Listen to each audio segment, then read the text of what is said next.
All right. So, Proverbs chapter 17 and verse 13 says, whoso rewards evil for good, evil shall not depart from his house. I honor God's word. Now, listen to this. Many years ago, when my wife and I proposed in our hearts to get married, we proposed that we would pick up a single room apartment and stay there. And all I had was nothing. I was broke and I was broken. I was a copper. But we have decided that in spite of my copperous nature, we'll get married. We have decided. And so we found a room, and the room was going for 24,000 naira. So my only option then was a television set in my room, which was not as important as my marriage. A sharp television, 14 inches TV. I had to sell it for 7,000. And then my wife to be had collected a contribution, which she was not making for the purpose of the house, but because we had one voice and our vision was single, she gave me the balance and I paid for the house and moved in.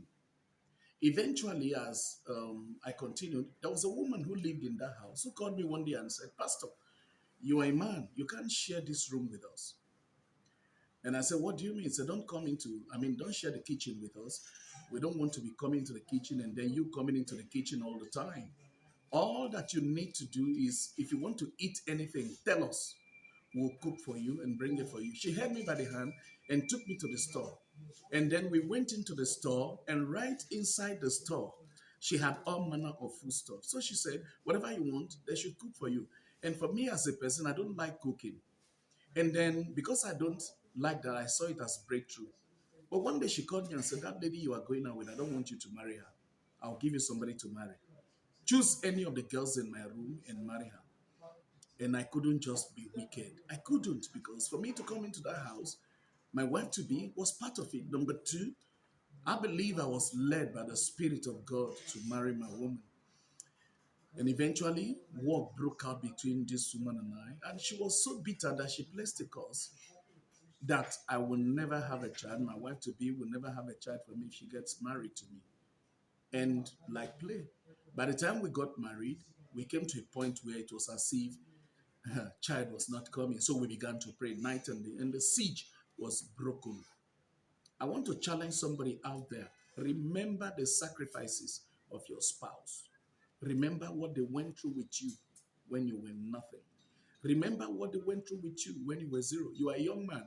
You are going to school. A young girl is paying your bills. Then you are busy looking for somebody else to marry.